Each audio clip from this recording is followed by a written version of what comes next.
ನಮಸ್ಕಾರ ವೀಕ್ಷಕರೇ, ಶ್ರೀಗರಿ ವಾರ್ತೆಗರಿಗೆ ಸ್ವಾಗತ. ನಾನು ನಿಮ್ಮ ಗ್ರಹೇಶ್ವರ ಗಾರ್ಡಿಗೇಂದ್ರ. ದಿನಾಂಕ ಜೂನ್ 20, 2026ರಂದು ವಿಧಾನ ಪರಿಷತ್ ಸದಸ್ಯರಾಗಿ ನೂತನವಾಗಿ ಆಯ್ಕೆಯಾಗಿರುವ ಶ್ರೀ ರಘು ಕೌಟಿಲ್ಯರವರು ಭಾರತೀಯ ಜನತಾ ಪಾರ್ಟಿ ಮೈಸೂರು ನಗರ ಕಚೇರಿಗೆ ಆಗಮಿಸಿದರು. ಈ ಸಂದರ್ಭದಲ್ಲಿ ಯದುವೀರ್ ಕೃಷ್ಣದತ್ತ ಚಾಮರಾಜ ಒಡೆಯರ್, ಟಿ.ಎಸ್. ಶ್ರೀವತ್ಸ, ಶಿವಕುಮಾರ್, ಎಲ್. ನಾಗೇಂದ್ರ, ಸುಬ್ಬಣ್ಣ, ದಿನೇಶ್ ಗೌಡ, ಲಿಂಗರಾಜ ಗೌಡ್ರು ಕೌಟಿಲ್ಯ ರಘು ಅವರಿಗೆ ಅಭಿನಂದಿಸಿದರು. ಹಾಗೂ ಬಿಜೆಪಿ ಮುಖಂಡರುಗಳು, ಕಾರ್ಯಕರ್ತರುಗಳು ಶುಭ ಕೋರಿದರು. ನಗರ ಮತ್ತು ಗ್ರಾಮಾಂತರ ಕಚೇರಿಗೆ ಒಬ್ಬ ಕಾರ್ಯಕರ್ತನಾಗಿ ಇವತ್ತು ಪ್ರವೇಶ ಮಾಡಿದ್ದೇನೆ.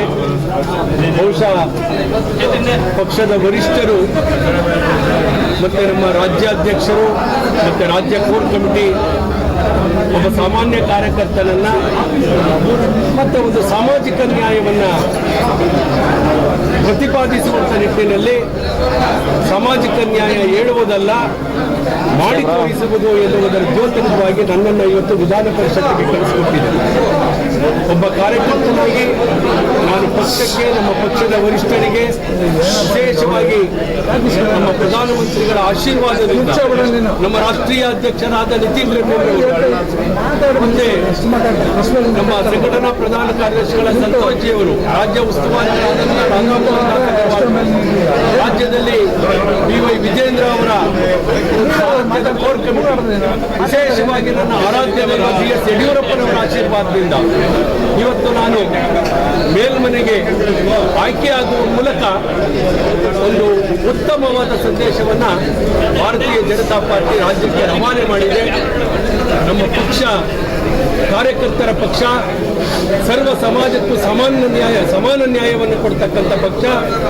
ಯಾರು ವಿಧಾನಸೌಧದ ಕದವನ್ನು ತಟ್ಟಲಾರದ ಶಕ್ತಿ ಇಲ್ಲವೋ ಅಂಥ ಸಮುದಾಯಗಳಿಗೆ ಕೂಡ ವಿಧಾನಸೌಧದ ಬಾಗಿಲು ತೆರೆದು ಸಂವಿಧಾನದ ಆಶಯ, ಪ್ರಜಾಪ್ರಭುತ್ವದ ಸುಂದರತೆ ಇದನ್ನು ಸಾಕಾರಗೊಳಿಸುವಂಥ ಬದ್ಧತೆ ಇದ್ದರೆ ಅದು ಭಾರತೀಯ ಜನತಾ ಪಾರ್ಟಿಗೆ ಮಾತ್ರ ಎನ್ನುವುದನ್ನು ತೋರಿಸಿಕೊಟ್ಟಿದೆ ಎನ್ನುವುದನ್ನು ಈ ಸಂದರ್ಭದಲ್ಲಿ ಅತ್ಯಂತ ಹೆಮ್ಮೆಯಿಂದ, ಅತ್ಯಂತ ಸಡಗರದಿಂದ ಹೇಳಲಿಕ್ಕೆ ಬಯಸ್ತೇನೆ. ಶಾಸಕರು ಮತ್ತು ನನಗೆ ಮತ ನೀಡಿದಂಥ ಎಲ್ಲ ಶಾಸಕರುಗಳಿಗೆ ಕೃತಜ್ಞತೆಯನ್ನು ಸಲ್ಲಿಸ್ತೇನೆ. ಮತ್ತು ನಮ್ಮ ನಗರಾಧ್ಯಕ್ಷರಾದ ನಾಗೇಂದ್ರ ಅವರು, ಗ್ರಾಮಾಂತರ ಅಧ್ಯಕ್ಷರಾದ ಸುಬ್ಬಣ್ಣ ಅವರು, ನಮ್ಮ ಎಲ್ಲ ಮೇಯರ್ಗಳು, ಸಂದೇಶ್ ಸ್ವಾಮಿ ಅವರಾದಿಯಾಗಿ ನಮ್ಮ ಮುಖಂಡರುಗಳು, ಮತ್ತು ಎಲ್ಲ ನಮ್ಮ ವಿಶೇಷವಾಗಿ ನಮ್ಮ ಸಂಸದರಾದ ಯದುವೀರ್ ಕೃಷ್ಣದತ್ತ ಚಾಮರಾಜ ಒಡೆಯರ್ರವರಿಗೆ, ಮೈಸೂರು ಮತ್ತು ಚಾಮರಾಜನಗರ ಜಿಲ್ಲೆಯಲ್ಲಿ 2 ಬಾರಿ ನಾನು ಸ್ಪರ್ಧಿಸಿ ಅತ್ಯಲ್ಪ ಮತಗಳ ಅಂತರದಿಂದ ನಾನು ಗೆಲುವನ್ನು ತಪ್ಪಿಸಿಕೊಂಡವನು. ಆ ಗೆಲುವನ್ನು ಮತ್ತೆ ದೊರಕಿಸಿಕೊಡುವ ಮೂಲಕ ಪಕ್ಷ ನನಗೆ ಒಂದು ನ್ಯಾಯದಾನ ಮಾಡಿದೆ, ಒಂದು ಆತ್ಮವಿಶ್ವಾಸವನ್ನು ತುಂಬಿದೆ. ನನ್ನಂಥ ಕಾರ್ಯಕರ್ತರು ಎಷ್ಟೇ ಕೆಳಗೆ ಬಿದ್ದರೂ ಮೇಲೆತ್ತುವಂಥ ಶಕ್ತಿಯನ್ನು ಕೊಡ್ತಕ್ಕಂಥದ್ದು ನಮ್ಮ ಪಕ್ಷ ಅನ್ನುವುದ ಒಂದು ಸಂದೇಶವನ್ನು ಕೊಟ್ಟಿದೆ ಅಂತ ಹೇಳಲಿಕ್ಕೆ ಬಯಸ್ತೇನೆ. ಆದ್ದರಿಂದ ನಮ್ಮೆಲ್ಲ ಕಾರ್ಯಕರ್ತರು, ವಿಶೇಷವಾಗಿ ಮೈಸೂರು ನಗರದ ಮತ್ತು ಗ್ರಾಮಾಂತರದ ಪ್ರತಿ ಕಾರ್ಯಕರ್ತರಿಗೂ ನನ್ನ ಈ ಮೇಲ್ಮನೆಯ ಅವಕಾಶದ ಜಯವನ್ನು ನಾನು ಸಮರ್ಪಿಸ್ತೇನೆ. ಪಕ್ಷದಲ್ಲಿ ಯಾವ ರೀತಿ ಕ್ರಮ ತಗೋಬೇಕು ಸರ್? ಈಗಾಗಲೇ ಅದಕ್ಕೆ ಸಮಿತಿ ಮಾಡಿದ್ದಾರೆ. ಅದು ಸಾಮಾನ್ಯ ಕಾರ್ಯಕರ್ತನಾಗಿ ಪಕ್ಷದ ಶಿಸ್ತು ಯಾರಾದರೂ ಉಲ್ಲಂಘಿಸಿದ್ರೆ ಅದು ಕ್ರಮ ಆಗುತ್ತೆ. ಹಾಗೆ ಅದಾಗುತ್ತೆ. ಆದರೆ ಈ ಪರಿಸ್ಥಿತಿಯನ್ನ ಕಾಂಗ್ರೆಸ್ನವರು ಅಡ್ವಾಂಟೇಜ್ ತಗೊಳ್ಳಿಕ್ಕೆ ನಾವು ಬಿಡಲ್ಲ. ಯಾರ್ಯಾರ ಮೇಲೂ ಅನುಮಾನ ಪಡೋದು, ಯಾರ್ಯಾರ ಮೇಲೂ ಸಂಶಯ ಪಡೋದು, ನಮ್ಮ ಎಲ್ಲ 62 ಶಾಸಕರ ಬಗ್ಗೆಯೂ ವಿಶ್ವಾಸ ಇದೆ.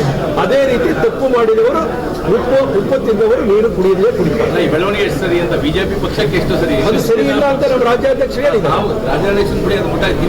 ಹೌದು, ಕಾರ್ಯಕರ್ತನಾಗಿ ಸರಿಗಿಲ್ಲ ಅಂತದ್ದರಾದ್ರೆ ಯಾರೇ ತಪ್ಪು ಮಾಡಿದ್ರು ಅದಕ್ಕೆ ಶಿಕ್ಷೆ ಅನುಭವಿಸಬೇಕು. ಯಾಕೆಂದ್ರೆ ಸಾಮಾನ್ಯ ಕಾರ್ಯಕರ್ತರನ್ನ, ಶಾಸಕರಾದವರು ಅಂತ ತಪ್ಪನ್ನು ಎಸಗಿರ್ತಕ್ಕಂಥದ್ದು ನಿಜಕ್ಕೂ ಒಂದು ಅಕ್ಷಮ್ಯ ಅಪರಾಧ. ಆ ರೀತಿ ಯಾವುದೂ ಇಲ್ಲ. ಬಿಜೆಪಿ ಅಂತಕ್ಕಂಥದ್ದು ಗಂಗಾ ನದಿ ತರ ದೊಡ್ಡ ನದಿ, ಅಲ್ಲಿ ಸ್ವಲ್ಪ ಕಲ್ಮಶಗಳು ಬರ್ತಾ ಇರ್ತವೆ. ಅದನ್ನು ತೊಳೆಯೋ ತಾಕತ್ತು ಭಾರತೀಯ ಜನತಾ ಪಾರ್ಟಿಗೆ. ಶಾಸಕರ ವಿಶ್ವಾಸ ತಗೊಳಕ್ಕೆ ರಾಜ್ಯಾಧ್ಯಕ್ಷರು ಪ್ರತಿಪಕ್ಷ ನಾಯಕರು ವಿಫಲರಾದ್ರ ಅಂತ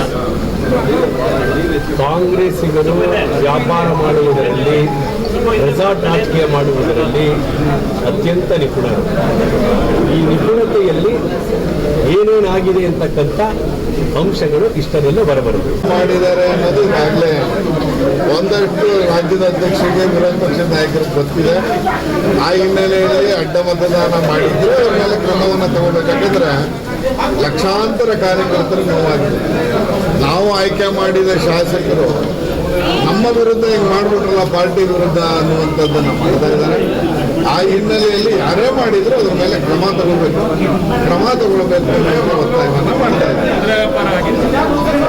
ವ್ಯಾಪಾರ ಆಗಿದೆ ಅನ್ನೋದು ಹೆಂಗಿದ್ರೆ ಒಂದು ಸತ್ಯ ಶೋಧನಾ ಸಮಿತಿ ಮಾಡಿದ್ದಾರೆ. ಎರಡನೇದು ರಾಜ್ಯದ ಅಧ್ಯಕ್ಷರು ಮತ್ತು ನಮ್ಮ ವಿರೋಧ ಪಕ್ಷದ ನಾಯಕರಿಗೆ ಗೊತ್ತಿದೆ. ಬಹಳ ಆಶ್ಚರ್ಯ ಅಂದರೆ ಇವತ್ತು ಏನು ಇನ್ಮೇಲೆ ಸಿಂಧು ಮತದ ಇದರಲ್ಲಿ ನನ್ನ ಹೆಸರನ್ನು ತಲುಕಾಕುವಂಥದ್ದು ಇವತ್ತಿನ ಪತ್ರಿಕೆಯಲ್ಲಿ ಆಗಿದೆ. ಈಗಾಗಲೇ ರಾಜ್ಯಕ್ಕೆ ಮಾತಾಡಿದ್ದೀನಿ, ಚುನಾವಣಾಧಿಕಾರಿಗೆ ಮಾತಾಡಿದ್ದೀನಿ, ಜೊತೆಗೆ ಆ ಪತ್ರಿಕೆ ಅವ್ರಿಗೆ 12 ಗಂಟೆಗೆ ಬರ್ತೀನಿ ಅಂತ ಹೇಳಿದ್ದೀನಿ. 12 ಗಂಟೆಗೆ ಹೋಗ್ತಾ ಇದ್ದೀನಿ. ಅವ್ರಿಗೆ ಅಸಿಂಧು ಆಗಿದ್ದಕ್ಕೆ ಶ್ರೀವತ್ಸ ಅಸಿಂಧು ಮಾಡಿದ್ದಾರೆ ಅನ್ನೋದಕ್ಕೆ ಸಿಕ್ಕಂಥ ದಾಖಲೆಗಳೇನು, ಆ ರೀತಿಯಲ್ಲಿ ಯಾಕೆ ಅದನ್ನು ಹರಡಿಸುವಂಥ ಕೆಲಸವನ್ನು ಮಾಡ್ತಾ ಇದ್ದೀರಾ ಅನ್ನೋದನ್ನು 12 ಗಂಟೆಗೆ ಸಂಪಾದಕರು ಬರ್ಲಿಕ್ಕೆ ಹೇಳಿದ್ದಾರೆ. ಅಲ್ಲೂ ಕ್ಲಾರಿಫಿಕೇಶನ್ ಕೇಳೋನಿದ್ದೀನಿ. ಸಿಂಧು ಮಾಡುವಷ್ಟು ಏನು ಅಪ್ರಜ್ಞ ಏನೋ ನಾನು ಆ ಥರದ ಅಲ್ಲ. ಆದರೆ ಯಾಕೆ ಬಂತು, ಎಲ್ಲಿಂದ ಬಂತು, ಇದನ್ನು ಹುಟ್ಟಾಕಿರೋರು ಯಾರು, ಯಾವ ಪತ್ರಿಕೆಯಲ್ಲಿ ಇವತ್ತು ಬಂದಿದೆಯಲ್ಲ ಅದನ್ನು ನನ್ನ ಫೋಟೋ ಹಾಕಕ್ಕೆ ಹೇಳಿದವ್ರು ಯಾರು, ಎಲ್ಲವೂ ನನ್ನ ಹತ್ರ ಮಾಹಿತಿ ಇದೆ. ಅದನ್ನು ಶ್ರೀವತ್ಸನ ಹೆಸರು ಬರಬೇಕು, ನೀವು ಹಾಕ್ರಿ ನಾಳೆ ಬೆಳಗ್ಗೆ ಅಂತ ಹೇಳಿರುವಂಥ ವ್ಯಕ್ತಿ ಯಾರು ಅನ್ನೋದು ಗೊತ್ತಿದೆ. ಇದಕ್ಕೆ ಸುಮ್ಮನೆ ಬಿಡೋದಿಲ್ಲ. ರಾಜಕೀಯವನ್ನು ರಾಜಕೀಯವಾಗಿ ಮಾಡಬೇಕು, ಎದುರಿಸ್ಬೇಕು. ಬೇರೆ ಏನು ಹೇಳಕ್ಕೆ ಸಿಕ್ಕಿಲ್ಲ ಇವತ್ತಿನವರೆಗೆ. ಹಾಗಾಗಿ ಶ್ರೀವತ್ಸ ಸಿಂಧು ಮಾಡಿದ್ದಾನೆ ಅನ್ನುವಂಥದ್ದನ್ನು ಹೇಳಿ ಬರೆಸಿರುವಂಥ ಪ್ರಸಂಗ ನನಗೆ ಗೊತ್ತಿದೆ. ಸದ್ಯದಲ್ಲೇ ಅದು ಹೊರಡ್ತಾರೆ. ಸರ್, ಈ ಚುನಾವಣೆಯಲ್ಲಿ ಎಲ್ಲ ಒಂದು ಕಡೆ ಸಂಘದ ಮೂಲದಿಂದ ಬಂದಂತ ಈ ಶಾಸಕರನ್ನ ಟಾರ್ಗೆಟ್ ಮಾಡ್ತಾ ಇದೆಯಾ ಅಂತ. ಯಾಕಂದ್ರೆ ಸಕಲೇಶ್ಪುರ ಸುರೇಶ್ ಅವ್ರ ವಿಚಾರ ಇರ್ಬೋದು, ನಿಮ್ಮ ವಿಚಾರ ಇರ್ಬೋದು, ಅವರು ಕ್ರಾಸ್ ಔಟ್ ಮಾಡಿದ್ದಾರೆ ಅಂತ ಹೇಳ್ತಾರೆ. ಈಗ ನಿಮ್ಮ ವಿಚಾರದಲ್ಲಿ ಅಸಿಂಧು ಅಂತೇಳಿ ರೂಮರ್ ಹಬ್ಬಿಸ್ತಾರೆ, ಸಾಮಾಜಿಕ ಜಾಲದಲ್ಲಿ ಚರ್ಚೆ ಮಾಡ್ತಾರೆ. ಎಲ್ಲ ಒಂದು ಕಡೆ ಟಾರ್ಗೆಟ್ ಆಗ್ತಾ ಇದೆಯಾ ಅಂತ ಹೇಳಿ ಸರ್. ಟಾರ್ಗೆಟ್ ಅನ್ನೋದಕ್ಕಿಂತ ಇದರಲ್ಲಿ ಏನೋ ಒಂದು ಹಿನ್ನೆಲೆ ಇದೆ, ಷಡ್ಯಂತ್ರ ಇದೆ ಅಂತ ಕಾಣಿಸ್ತಾ ಇದೆ. ಆ ಹಿನ್ನೆಲೆಯಲ್ಲಿ ಹೇಳಿದ್ದೀನಿ. ಅವರು ನನಗೊಂದಷ್ಟು ಕ್ಲಾರಿಫಿಕೇಶನ್ ಅನ್ನ ಕೊಡುವಂಥ ಕೆಲಸ ಮಾಡಿದ್ದಾರೆ. ಹೋಗ್ತಾ ಇದ್ದೀನಿ, ಎದುರುಗಡೆ ಕೂತ್ಕೊಂಡು ಅವ್ರ ಎದುರುಗಡೆ ಮಾತಾಡಿ ಹೇಗೆ ಬಂತು, ಒಂದು ಚುನಾವಣಾಧಿಕಾರಿ ಘೋಷಣೆ ಮಾಡಿದ್ದಾರೆ ಅಂತ ಬಂದಿದ್ದಾರೆ. ಹಾಗಾಗಿ ಚುನಾವಣಾಧಿಕಾರಿಗಳೇ ಇದಕ್ಕೆ ನೇರ ಹೊಣೆ ಹಾಕ್ತಾರೆ. ಯಾಕೆಂದ್ರೆ ಅವರೇ ನಾಮಿನೇಷನ್ ಸ್ವೀಕೃತಿ, ಅವರೇ ಕೌಂಟಿಂಗಲ್ಲಿರೋದು, ಅವರೇ ಬ್ಯಾಲೆಟ್ ಪೇಪರ್ ಇಶ್ಯೂ ಮಾಡಿರೋದು, ಅವರೇ ಘೋಷಣೆ ಮಾಡಿದ್ದಾರೆ ಅಂದರೆ ಚುನಾವಣಾಧಿಕಾರಿ ಮಾಡಿದಾರ. ಹಂಗಾರೆ ಚುನಾವಣಾಧಿಕಾರಿ ಹೊಣೆ ಅಲ್ವಾ ಅನ್ನುವಂಥ ಪ್ರಶ್ನೆ ಇದೆ.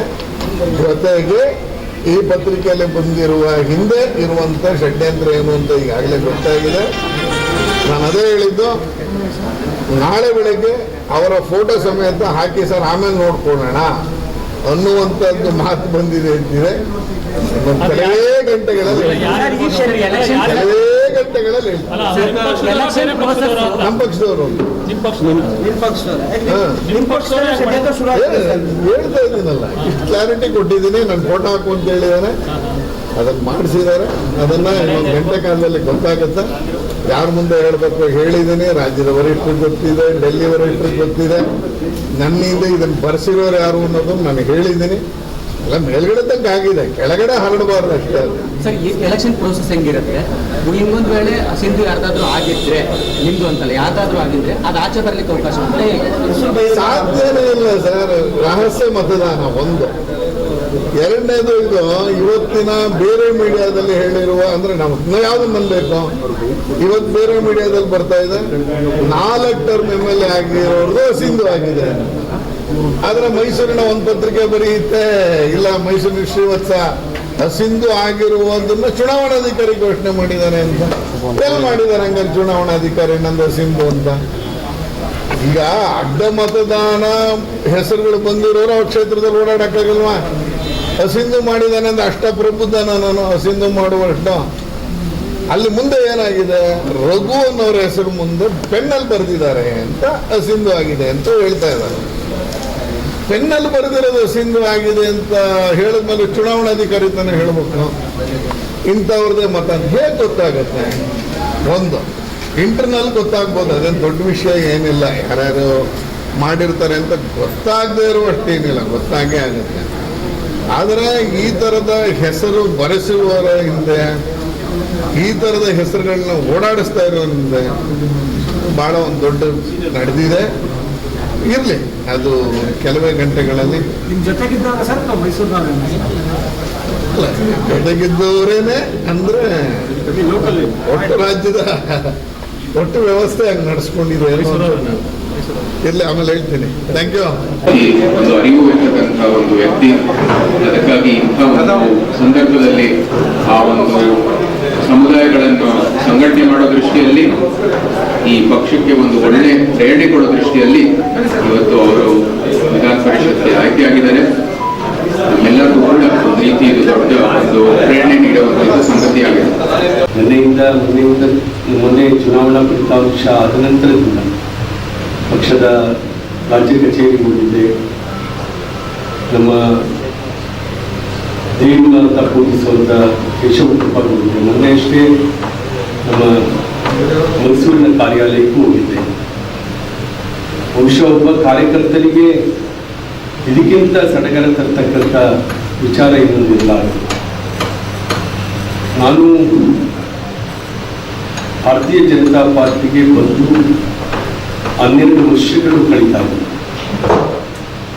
ಸೊ ಒಂದು ರಾಜಕೀಯ ಪಕ್ಷದಲ್ಲಿ ಒಬ್ಬ ಕಾರ್ಯಕರ್ತರನ್ನ, ಕ್ರಿಯಾಶೀಲವಾಗಿರ್ತಕ್ಕಂಥ ಕಾರ್ಯಕರ್ತರನ್ನ ಪಕ್ಷಕ್ಕೆ ಸಂಘಟನೆಯನ್ನು ಮಾಡುವಂಥವರು ಅಥವಾ ಸಾಮಾಜಿಕ ಕಾಳಜಿ ಇರ್ತಕ್ಕಂಥವ್ರು, ಆ ಮೂಲಕ ಪಕ್ಷವನ್ನು ಸದೃಢಗೊಳಿಸುವಂಥವ್ರನ್ನ ಕಾಲಕ್ಕೆ ಅವಕಾಶಗಳು ಬಂದಾಗ ಪ್ರಾಮಾಣಿಕವಾಗಿ ಪಕ್ಷ ವಸ್ತುನಿಷ್ಠವಾಗಿ ತುಲನೆ ಮಾಡಿ ಅವಕಾಶ ಕೊಡುತ್ತದೆ ಅನ್ನೋದಕ್ಕೆ ಏನಾದರೂ ರಾಜ್ಯದಲ್ಲಿ ಉದಾಹರಣೆ ಕೊಡುವಂಥ ನಿಟ್ಟಿನಲ್ಲಿ ಒಂದಷ್ಟು ಸಂಖ್ಯೆಗಳು ಸಿಗದಿದ್ದರೆ ಅದರಲ್ಲಿ ನಾನೂ ಕೂಡ ಒಬ್ಬ ಅಂತ ಮತ್ತೆ ಮುಂದಿನ ವಾರ್ತೆಗರಿಯಲ್ಲಿ ಭೇಟಿಯಾಗೋಣ. ಶ್ರೀಗರಿ, ನಿಮ್ಮ ಮನದಾಳದ ಗರಿ. ನಮಸ್ಕಾರ.